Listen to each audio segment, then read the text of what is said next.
자, 이 시간 우리를 위해 싸우시는 하나님이란 제목으로 말씀을 전하겠습니다.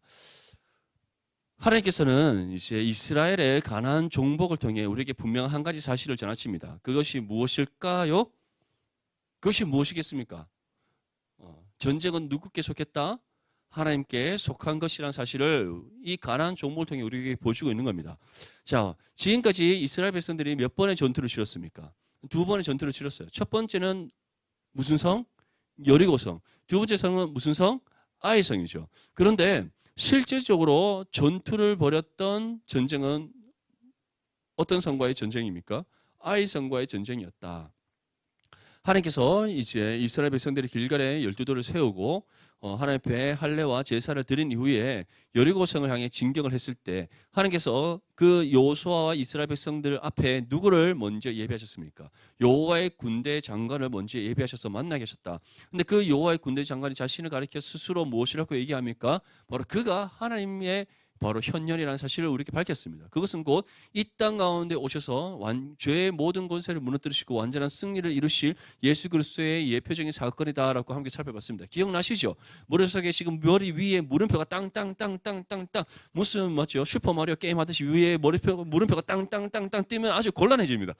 그렇지 않죠? 다 이해했죠? 다 아시죠? 기억나죠? 맞죠? 그렇게 하나님께서 보이셨다. 그것을 통해 우리에게 무엇을 보여줬습니까? 이 전쟁이 누구께 속한 것이다? 하나님께 속한 것이다 라는 사실을 우리에게 보여준 겁니다. 그래서 하나님께서 이제 여리고성을 정복할 때 방법을 주셨어요. 방법을 알려주셨어요. 그 방법이 무엇이죠? 여리고성을 돌되 6일 동안은 아무 말 없이 제사장들은 나팔을 불고 이스라엘 백성들은 묵묵히 조용히 그 뒤를 따르며 하루에 한 바퀴씩 성을 도는 것이었습니다. 한번 여러분들이 여리고성의 사람들의 입장을 생각해 보세요. 이스라엘이 이 여리고성을 차지하기 위해 왔다는데 아무 말 없이 다들 조용히 그 큰 성을 한 바퀴 쑥 돌고는 자기 진영으로 돌아가는 거예요.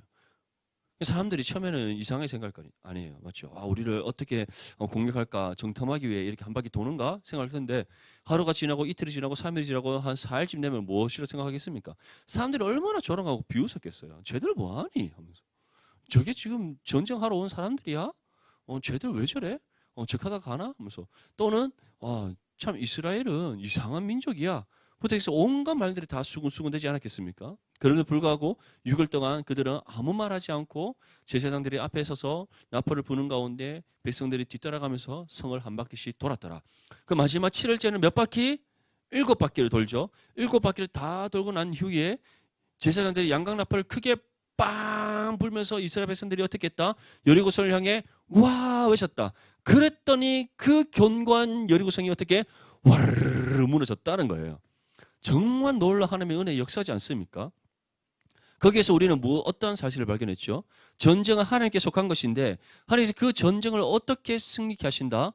하나님의 뜻대로 승리케 하신다. 다시 말해 우리가 이해하지 못하고 우리가 받아들일 수 없는 방법이라 할지라도 그것이 하나님께서 우리에게 내리신 명령이고 뜻이었다면 우리는 기꺼이 순종해야 된다는 겁니다. 나의 생각과 뜻을 내려놓고 하나님의 뜻을 믿음으로 받아들이며 순종해야 된다는 거예요.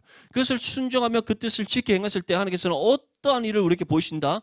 승리케 하시는 은혜의 역사를 우리에게 보여주신다는 겁니다. 우리가 주어진 일상의 삶에서도 마찬가지예요. 여러분들 말씀을 읽을 때 하나님께서 때를 따라 여러분들에게 뜻을 깨닫게 하십니다. 그 은혜를 경험하며 살아가고 있습니까? 근데 그 뜻이 언제나 여러분들이 원하는 뜻만을 주시나요? 아니라는 거예요. 맞죠? 아니라는 거예요. 우리가 원하지 않는 하나님의 뜻을 주실 때가 있습니다. 원하지 않는 우리의 응답을 주실 때가 있습니다. 내가 하나님 앞에 간절히 기도하는 가운데 뜻을 구했어요. 근데 하나님께서는 내가 생각한 뜻과 반대되는 뜻을 주실 때가 있다는 겁니다. 내가 받아들일 수 없는 응답의 은혜를 주실 때가 있다는 거예요. 그리고 우리에게 요구하시는 겁니다. 너의 생각과 뜻을 내려놓고 누구의 뜻에 따라 순종하라? 하나님의 뜻을 따라 순종하라. 왜냐? 하나님께서는 자신의 뜻을 따라 행하시는 분이시기에 그 뜻에 순종하라고 우리에게 요구하신다는 거예요. 불순종했을 때 어떤 일이 납니까? 하나님 심판의 징계가 우리한테 임하겠죠. 꿀밤 800대를 맞고 800대가 언제 사라질까요? 정말 저는 궁금하지만 800대가 빨리 사라질 수 있기를 바랍니다. 종려나 알겠죠? 이번 수련할 때 그런 은혜가 있기를 벌써 10주가 지났습니다. 10주째네. 아멘? 그러면 하나님께서 우리가 불순종할 때 그렇게 꿀밤 맞는 심판의 징계가 임하잖아요. 왜냐? 우리의 걸음을 돌이켜 하나님 뜻에 순종케 하시기 위해. 하지만 우리가 즉각적으로 나의 생각과 뜻을 내려놓고 하나님 뜻에 순종했을 때는 어떠한 은혜가 임합니까? 하나님 뜻이 하늘에서 이루어진 것이 나라를 통해 이 땅을 이루어지시는 은혜가 임한다는 거예요. 그 은혜의 가장 가시적인 결과로서 우리에게 주어지는 것이 믿음의 승리라는 사실을 믿을 수 있기를 축복합니다. 여러분들이 이 땅 안에 신앙의 삶을 살아가면서 얼마나 다양한 시험과 환난과 고난과 고통을 겪습니까? 이루 말할 수 없는 문제들이 있어요. 직장에서의 문제, 또 가정에서의 문제, 친구들과 관계에서의 문제, 또 우리 민족의 학업의 문제, 맞죠? 이제 사망의 이야기인데, 아까 전에 밥 먹고, 맞죠? 얘기하는 거 들어보니 이제 목사님 진짜 발등에 불 떨어졌습니다 하면서 발에 타고 있어요, 뭐 이런 얘기. 그런 문제, 또 우리 또 진로의 문제, 취업의 문제, 맞죠? 또 배우자를 놓고 기도하는 문제, 여러 가지 여러분들 말할 수 없는 문제들 얼마나 많습니까? 그렇죠? 또 신앙의 핍박이 얼마나 많아요. 믿지 않은 가정에서 신앙생활하는 지체들은 가정에서 핍박이 있을 수 있습니다. 그리고 우리 직장인들은 직장의 문화에서 또 신앙의 문제로 인해서 핍박받을 수 있습니다. 정말 어떻게 보면은 여러분들 먹고 사는 문제 때문에 신앙으로 핍박받는 게 정말 힘든 거예요. 나의 생존과 관련된 문제이기 때문에 너무 힘든 겁니다. 그렇다고 뭐 지금 사직서를 마음에 품고 있지만 던질 수 없는 이 안타까운 현실이 있잖아요. 맞죠? 그런 문제. 그 외에도 여러분들 말할 수 없는 여러 가지 많은 문제들이 있지만 그때마다 하나님께서는 우리에게 무엇을 요구하십니까? 하나님의 뜻에 순종할 것을 요구하시는 거예요. 하나님께서는 타협하는 걸 원하실까요? 원하지 않습니다. 원하지 않는다는 거예요. 끝까지 순종할 때 하나님께서는 자신의 방법으로 여리고성을 무너뜨리듯이 우리에게 승리케 하실 줄 믿습니다. 두 번째 전투는 아이성 전투였어요. 아이성 전투에서는 첫 번째 패배를 맛보게 됩니다. 패배를 맛보게 된 이유가 무엇이죠? 그들이 누구의 뜻을 구하지 않았기 때문에, 하나님 뜻을 구하지 않았기 때문에, 정탐꾼의 말만 듣고 그들이 너무 안일하게 생각하고 아이성쯤이야, 뭐 우리 여리고성 또 이겼는데, 맞죠? 여리고성 아예 무혈 입성이잖아요. 뭐 자기 손에 하나 뭐 때 하나 묻히지 않고 그냥 하나님 은혜 가운데 입성했잖아요. 그렇지 상진아. 그러니까 아이성쯤이야. 저 작고 보잘것없는 아이성쯤이야. 우리 뭐 군대 한 3,000명 5,000명 보내면 쉽게 이기지라고 생각하고 보냈단 말이에요. 그런데 어떻게 됐더라? 처참한 패배를 겪게 되었더라. 왜냐? 그들이 하나님의 뜻을 구하지 않았기 때문에. 하나님의 뜻을 구하지 않았던 이유가 뭡니까? 결국 그들이 교만함에 빠졌기 때문이에요.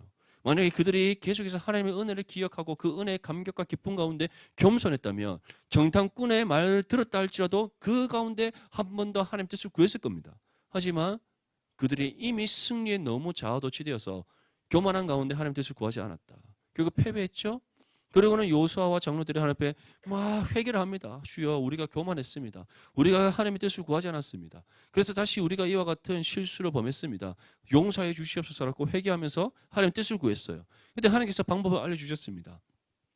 전쟁을 치르기 전날 밤에 3만 명을 아이성 뒤에 매복시키고, 그리고 그 다음날 다시 또 진군하면서 5천 명을 더 뒤에 매복시키고, 그리고 그들이 아이성으로 이제 진격을 합니다. 그랬더니 이제 아이성의 그 왕을 비롯한 군대들이 이스라엘 백성들을 얕잡아보고 막 중근에 나왔어요. 성 밖으로 나왔어요. 그리고 그들은 일부러 패한 척하면서 도망칩니다. 이스라엘 군대들은. 그리고 아이성에서 모든 군대가 다 빠져나온 것을 확인한 후에 하나님께서 요수아에게 너의 단창을 들어 아이성을 향해 내밀어라. 그것이 공격 신호가 되게 하셨다는 거예요. 그렇게 함과 동시에 뒤에 매복하고 있던 3만 5천 명의 군대가 아이성을 다 점령하고, 점령한 이제 3만 5천 명이 다시 아이성 밖으로 나와서 완전 앞뒤로 샌드위치로 아이성 왕각 모든 군대를 다 쳐 부셔버린 거예요.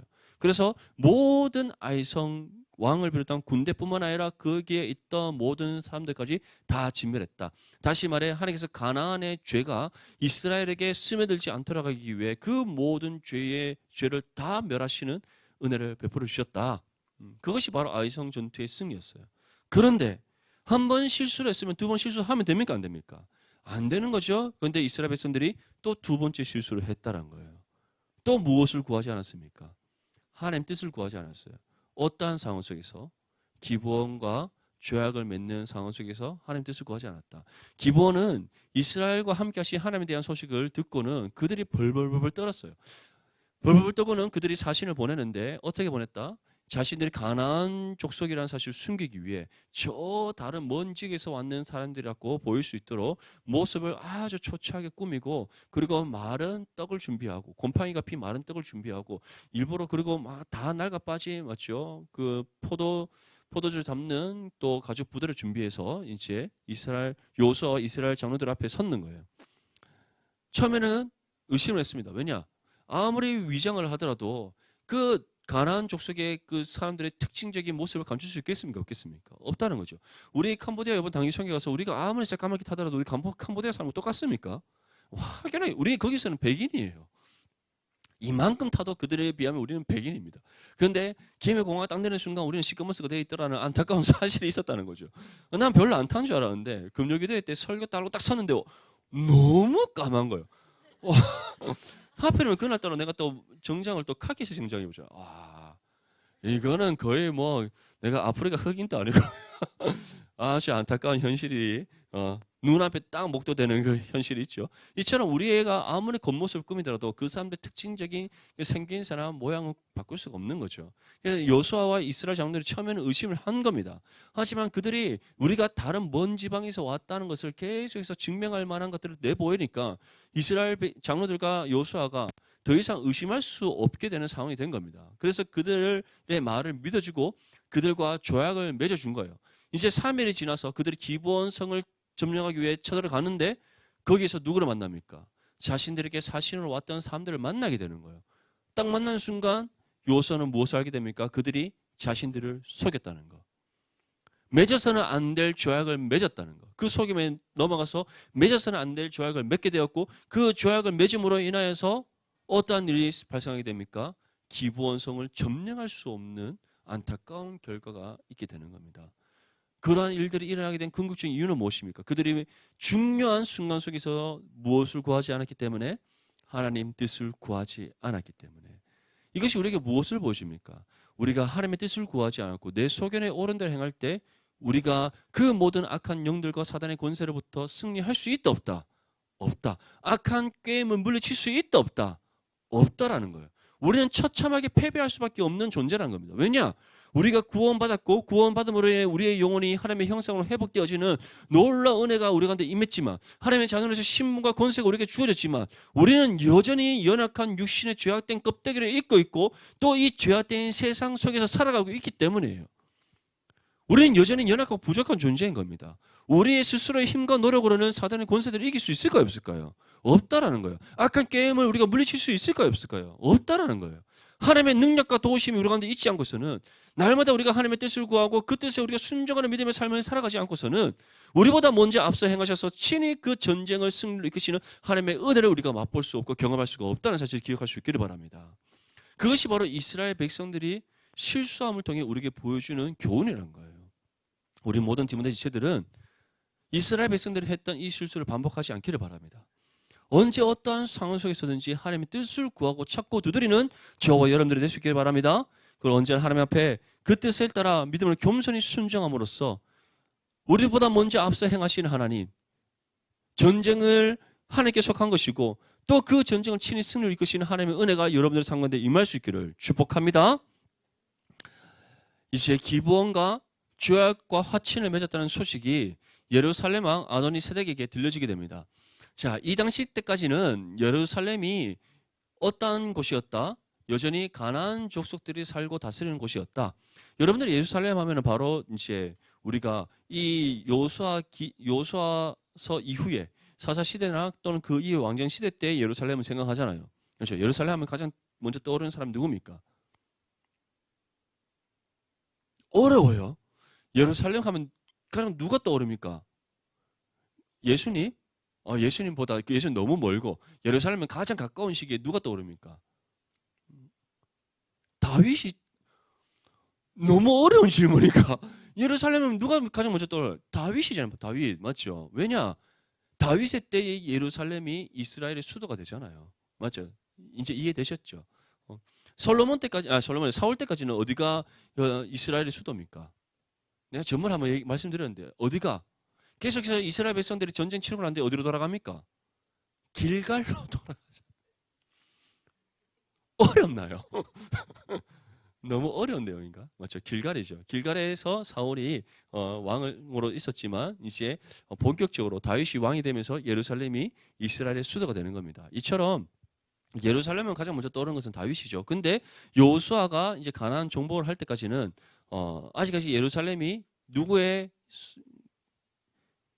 소유가 되지 않았다. 이스라엘 소유가 되지 않았다. 지금은 아이성하고 여리고성밖에 취하지 않았잖아요. 맞죠? 그 기브온은 화친을 맺었으니까 스스로 이스라엘의 종과 노예가 되었으니까 그건 자연히 흡수가 된 거고 이처럼 아직까지 가나안 정복을 하면서 몇 개 성을 정복하지 않았어요. 그래서 예루살렘에는 여전히 그 당시 가나안 족속이 다스리고 있었고 그리고 예루살렘을 다스리고 있던 그 왕의 이름이 누구다? 아도니 세덱이었다. 근데 이 아도니 세덱이 이제 예루살렘이 다스리던 아도니 세덱은 아모리 족속 중에 한 족속이었어요. 그 예루살렘은.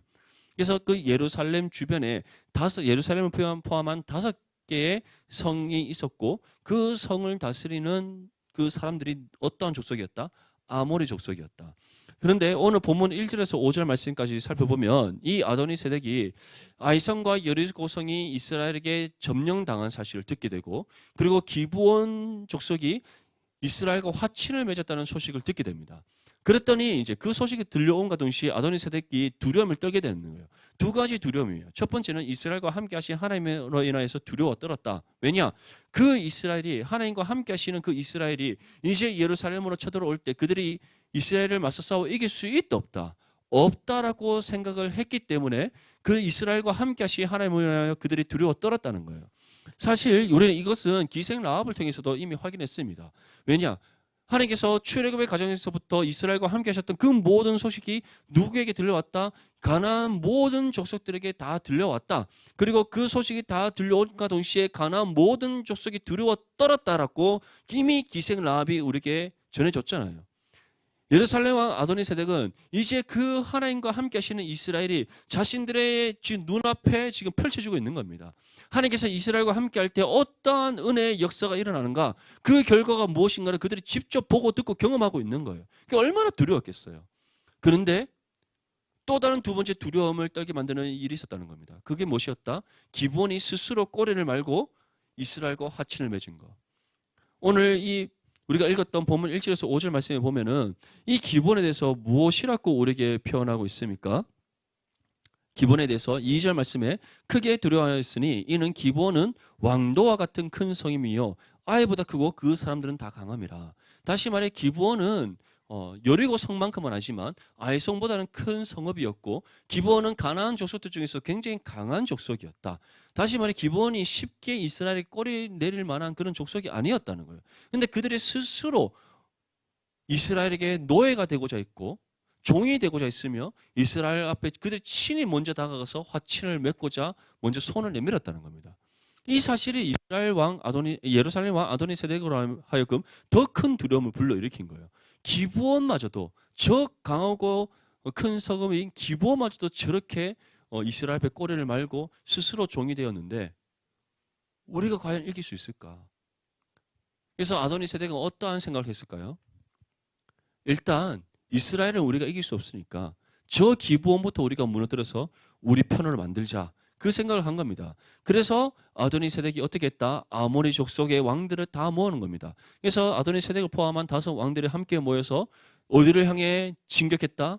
기브온을 향해 진격을 했다. 자, 오늘 우리가 읽었던 3절과 4절 말씀을 보면 예루살렘 왕 아도니 세덱이 헤브론 왕 호함과 야르문 왕 비람과 라기스 왕 야비아와 에글론 왕 드빌에게 보내어 이르되 내게로 올라와 나를 도우라 우리가 기본을 치자. 이는 기본이 여호수아와 이스라엘 자손과 더불어 화친하였음이니라 하매. 이처럼 이제 그들을 회유하는 겁니다. 아모리 왕들을 다 회유해서 기본이 우리를 배신하고 이스라엘과 화친했다. 그러니 우리가 저 기본을 쳐서 무너뜨리자. 그리고 기본을 우리 걸로 만들자. 그래야지 이스라엘이 우리를 넘보지 못할 것이다라고 생각해서 그렇게 지금 진군을 하는 겁니다. 이 소식이 누구에게 들려왔습니까? 기본에게 들려온 거죠. 기본은 어떻게 되겠습니까? 민욱이 발등에 불 떨어져 발에 불 타고 있듯이 지금 이제 기본에게도 발등에 불 떨어진 겁니다. 맞죠? 어이구야 큰일 났네. 어떡하지? 저 아모리 5 왕들을 우리가 어떻게 이길까? 5대 1인데 5대1로 우리 맞짱 뜨면 이길 수 있습니까? 없습니까? 없죠. 맞죠? 일반 사람들 5대1로 붙어도 못 이기는데 그 5성읍이면 얼마나 많은 군대가 이끌러 왔겠어요. 맞죠? 기브온이 절대 감당할 수 없는 겁니다. 그래서 기브온이 바로 사신을 보냅니다. 누구에게 보냈겠을까요? 이스라엘에게 보낸 거죠. 이스라엘에게 보내서 이와 같이 도움을 요청하는 겁니다. 지금 아모리 5왕들이 우리 기브온을 치러 올라오고 있으니 우리를 도와주세요. 우리와 화친을 맺었지 않습니까? 우리가 당신들의 종이 되기로 한 만큼 당신들이 우리를 지켜주고 보호해주고 또 우리를 절대 해치지 않겠다라고 약속했지 않습니까? 그러니까 그 약속을 이행해 달라고 지금 요수아에게 사람을 보냈다는 겁니다. 그래 보냈더니 이제 어떻게 했더라? 요수아가 군대를 이끌고 기브온을 도우러 간 겁니다. 오늘 본문 6절에서 8절까지 말씀 우리 함께 읽겠습니다. 시작. 기브온 사람들이 길갈 진영에 사람을 보내어 요수아에게 전하되 당신의 종들 덮기를 더디게 하지 마시고 속히 우리에게 올라와 우리를 구하소서. 산지에 거주하는 아모리 사람의 왕들이 다 모여 우리를 치나이다 하매 요수아가 모든 군사와 용사와 더불어 길갈에서 올라가니라. 그때 여호와께서 요수아에게 이르시되 그들을 두려워하지 말라. 내가 그들을 내 손에 넘겨주었으니 그들 중에서 한 사람도 너를 당할 자 없으리라 하신지라. 아멘. 자, 지금 기브온과 이스라엘은 이미 조약을 맺은 상태입니다.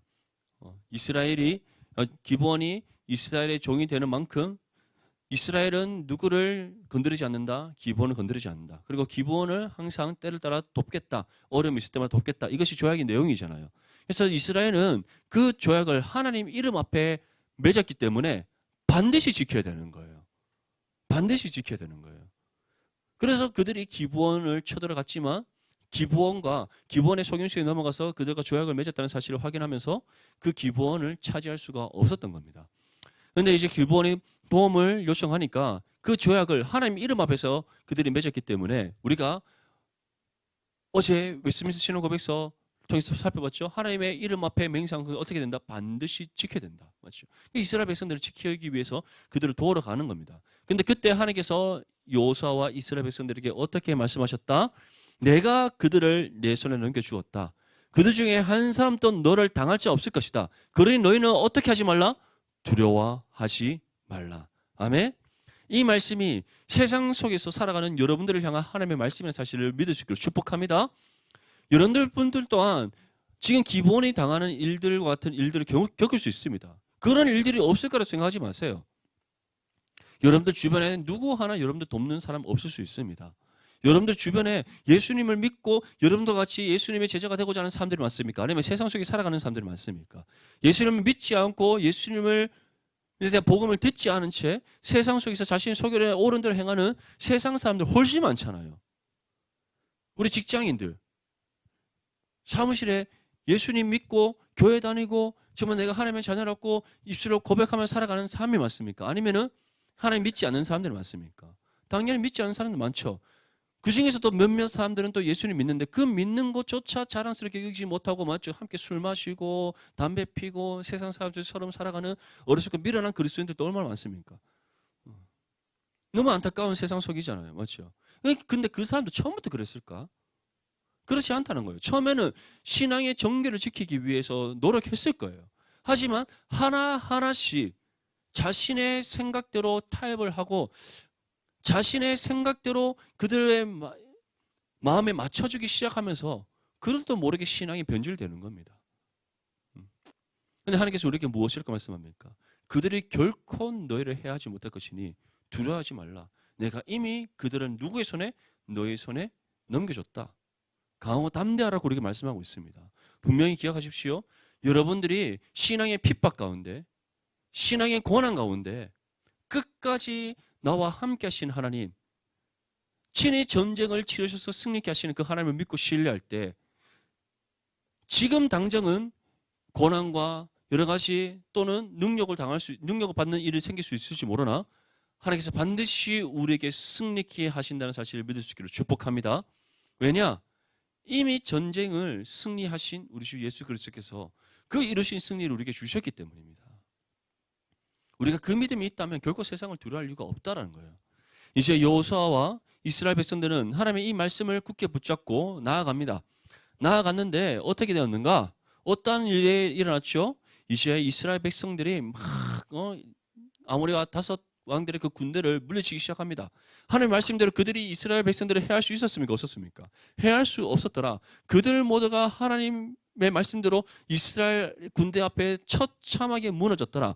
처참하게 무너지는데 어떻게 무너졌다? 그들이 막 이제 전쟁에서 패했을 뿐만 아니라 그 남은 군대들이 다 뿔뿔이 흩어지면서 도망갔더라.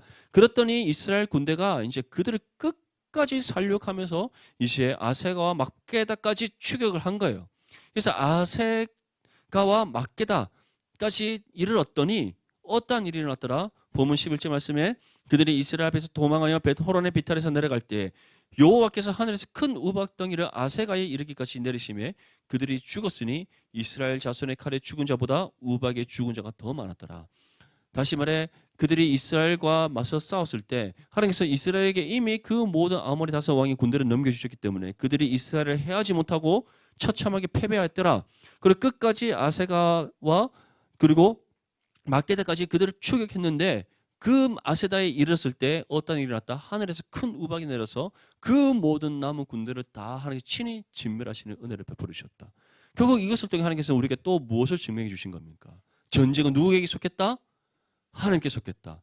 또 하나님께서 명령하신 바대로 우리가 강하고 담대한 믿음으로 하나님의 뜻에 따라 순종해 나갈 때 그 전쟁을 승리케 하시는 이가 누구시다? 하나님이시다. 믿습니까? 그 믿음이 여러분 가운데 있다면 세상 가운데 두려워하지 않기를 바랍니다. 저는 우리 가정은 부모님 때부터 신앙을 가졌어요. 처음에는 저희 어머니가 어렸을 때부터 이모와 함께 교회를 다녔고, 그리고 아버지는 이제 결혼하시고 난 이후에 제가 태어났을 때 주님을 인격적으로 만나시고 이제 신앙의 삶을 살기 시작하셨습니다. 그런데 우리 큰 집과 외갓집에는 사실 외갓집에는 어머니와 이모 외에는 아무도 교회를 다니지 않았어요. 큰 집에는 둘째 큰아버지 가정은 목회자 가정이니까 빼고는 아무도 교회를 다니지 않았습니다. 참고로 저희 아버지는 8남매 중에 막내. 어느 정도인지 아시겠죠? 우리 큰 고모 아직까지 살아계시는데 올해 나이 99입니다. 아직까지 이렇게 꼿꼿이 섰어서 지팡이 하나 짚지 않고 마트 다니십니다. 그래서 지금 코로나 끝나고 잠시 한국에 또 놀러 올 수 있다는 아주 안타까운 소식이 들려오는 가운데 있는데 오실지 안 오실지 모르겠어요. 이제는 한국까지 오기는 힘들지 않을까. 맞죠? 이제 내년이면 100세신데. 어쨌든 아주 건장하세요. 우리 큰 집은 좀 장수하는 집안이에요. 장수하는 집안이고, 그리고 우리 큰 집의 특징은 그냥 제가 표본입니다. 이렇게 딱 다부진 체격에 늘씬하고 이렇게 뭐 그런 거예요. 내가 또 이게 뭐 자존감이 충만하고 자부심이 크지만 그걸 내 입으로 말할 수는 없잖아, 맞죠? 어쨌든 그런 집안이에요. 참고로 우리 외갓집은 달라요. 그래서 저희 형과 저를 딱 비교해 보면 외탁, 친탁 이렇게 딱 확실하게 표가 나요. 어쨌든 근데 우리는 양가 집안이 우리 부모님이 결혼했을 때 당시만 해도 뭐 이모 가정, 둘째 큰아버지 가정 외에는 교회를 다니지 않았어요. 그래도 외가댁은 이제 또 할머니가 제가 태어날 때쯤에 신앙을 가지셨어요. 외할머니는 원래 엄청난 불도가 심하신 분이셨고 회심하기 이전까지는 새벽마다 그 외가댁 경산에 보면 성암사라고 있습니다. 그 성암사에 매일 새벽마다 새벽 불공을 드리러 하루도 빠짐없이 비가 오나 눈이 오나 폭풍과 몰아치나 태풍이 오나 가시던 분이 우리 외할머니셨어요. 그런데 어느 날 순간 예수님을 인격적으로 만났고 그 순간 신앙의 회심이 일어났고 그리고 그 이후로부터 딱 정말 예수님이 나의 구주로 구주심을 믿고 영접한 그 순간부터 소천하시기까지 새벽 기도를 쉬지 않으신 분이세요.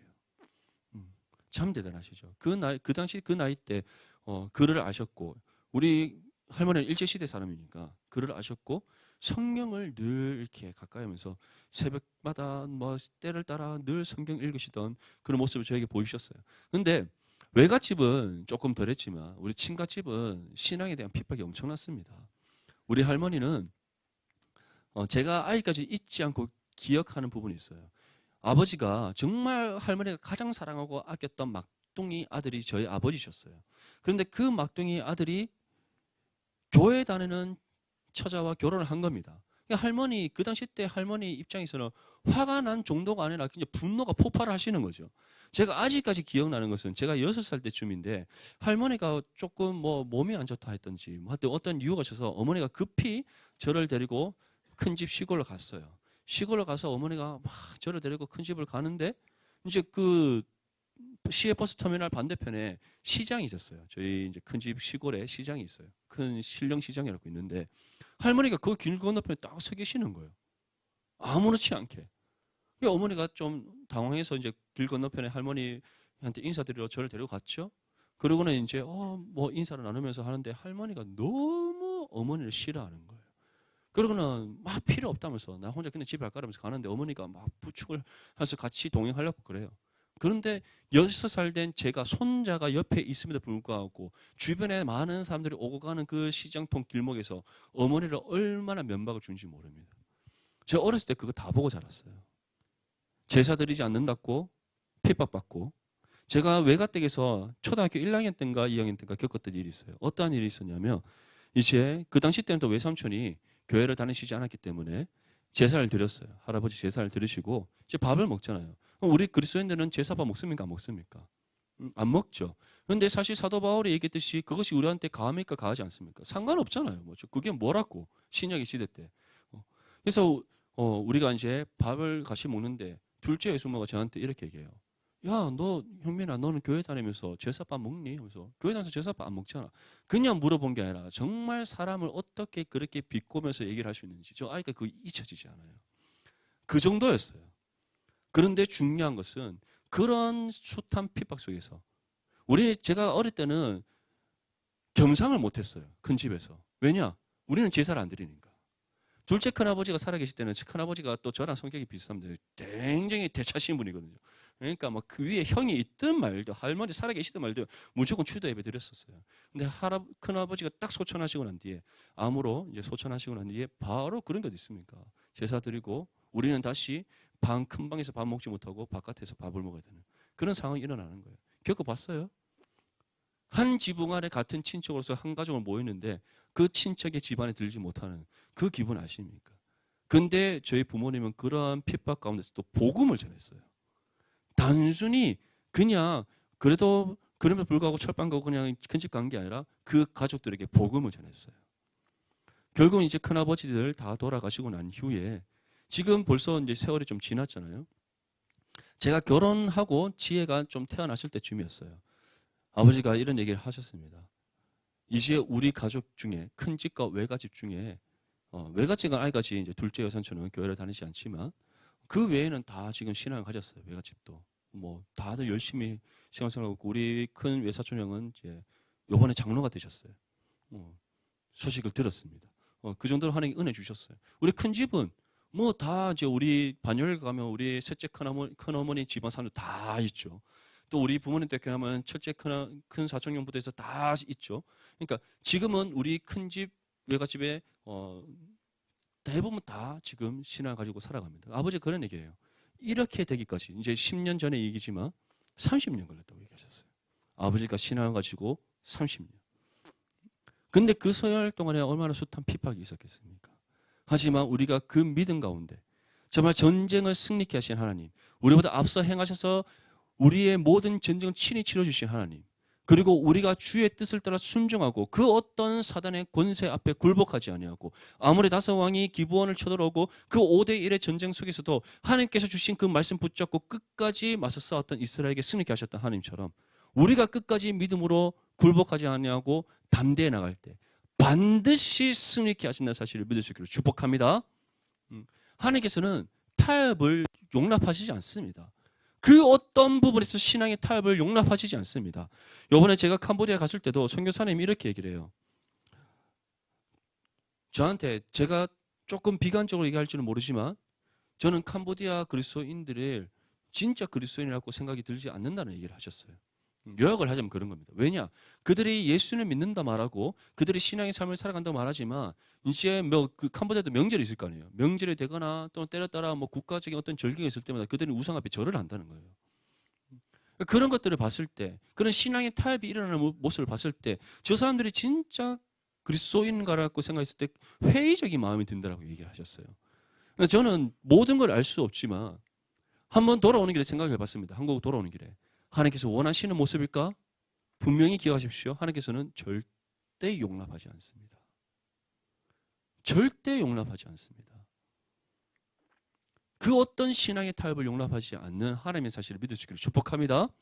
오늘 아모리 왕들과의 전쟁 속에서 마찬가지예요. 하나님께서 어떻게 말씀하셨어요? 내가 너희의 손에 넘겨주었다. 그들 중에 한 사람도 너를 당할 자 없을 것이다. 그러니 담대하라고 말씀하셨어요.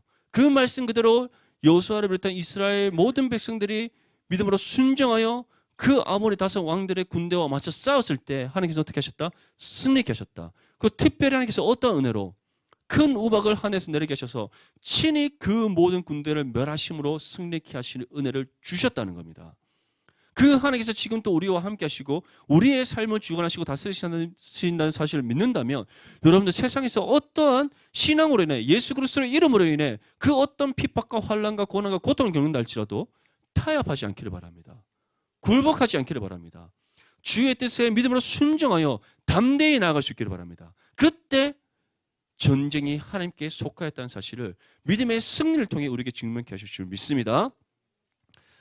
우리 본문 마지막으로 본문 12절에서 14절까지 말씀 한번 읽겠습니다. 시작. 여호와께서 아모리 사람을 이스라엘 자손에게 넘겨주시던 날에 여호수아가 여호와께 아뢰어 이스라엘의 목전에서 이르되 태양아 너는 기브온 위에 머무르라. 달아 너도 아얄론 골짜기에서 그리할지어다 하매 태양이 머물고 달이 멈추기를 백성이 그 대적에게 원수를 갚기까지 하였느니라. 야살의 책에 태양이 중천에 머물러서 거의 종일토록 속히 내려가지 아니하였다고 기록되지 아니하였느냐. 여호와께서 사람의 목소리를 들으신 이 같은 날은 전에도 없었고 후에도 없었나니 이는 여호와께서 이스라엘을 위하여 싸우셨음이니라. 아멘. 자, 무엇이라고 말씀하고 있습니까? 이스라엘이 이제 아모리 다섯 왕들과 전쟁을 치를 때 하나님께서 어떠한 은혜를 주셨다? 태양이 머물고 달이 멈추기를 백성이 그 대적에게 원수를 갚기까지 하였다. 태양이 중천에 머물러서 거의 종일토록 속히 내려가지 않았다. 다시 말해 해를 멈추시고 그 해를 멈추시고 시간을 주관하시는 하나님께서 그 해를 멈추시고 그리고 어떻게 하셨다? 태양이 머무르는데 종일토록 머무르게 하시는 그 은혜 가운데 모든 아모리 왕들의 군대를 멸하시는 승리를 주셨다. 정말 놀라운 은혜의 역사지 않습니까? 왜 해가 떨어지지 않게 하셨을까요? 왜 해가 중천에 떴는데 그 해가 계속해서 종일토록 있게 하셨을까요? 그 어떤 아모리 왕들의 군대가 숨지 못하도록 하시기 위해서 하나님께서 그러한 은혜의 역사를 일으켜 주셨다는 겁니다. 그런 가운데 어떻게 했다? 종일토록 그 해가 내려가지 않는 가운데 계속해서 낮이 유지되는 그 가운데 해가 떠 있는 그 가운데 모든 아모리 군대를 멸하시고 승리를 이루신 하나님이시다. 그래서 마지막에 무엇이라고 우리에게 말씀하고 있습니까? 여호와께서 누구를 위해 싸우셨다? 이스라엘을 위하여 싸우셨느니라. 그 하나님께서 지금도 우리를 위해 싸우신다는 사실을 믿을 수 있기를 축복합니다. 그 믿음이 여러분들한테 있다면 이제 우리의 삶에서 어떠한 믿음의 증거로 나타나야 되겠습니까? 하나님 말을 전적으로 믿고 신뢰하는 삶. 하나님의 뜻이라면 나의 생각과 뜻을 내려놓고 순종하는 삶. 하나님을 향한 믿음이 흔들리지 아니하고 세상의 그 어떤 핍박과 환난 속에서도 두려워하지 아니하고 믿음의 담대함으로 맞서 싸워 나가는 삶. 그것이 바로 하나님께서 우리와 친히 싸우신다는 사실을 믿는 믿음의 사람의 모습이라는 사실을 기억할 수 있기를 바랍니다. 여러분들 지금 혹시 남에게 말하지 못할 신앙의 갈등이 있습니까? 남에게 말하지 못할 여러 가지 삶의 문제들이 있습니까? 신앙의 위협이 있습니까? 분명히 기억하십시오. 하나님께서 우리를 위해 친히 싸우십니다. 전쟁은 하나님께 속한 것이고 우리가 그 하나님만을 전적으로 믿고 신뢰하며 주의 뜻을 따라 순종할 때 반드시 우리에게 승리케 하실 줄 믿습니다. 언제 어떠한 상황에서든지 그 하나님만을 전적으로 믿고 신뢰하며 하나님의 뜻을 따라 순종하여서 날마다 믿음의 승리의 은혜를 경험하는 저와 여러분들이 될 수 있기를 주님의 이름으로 축복합니다.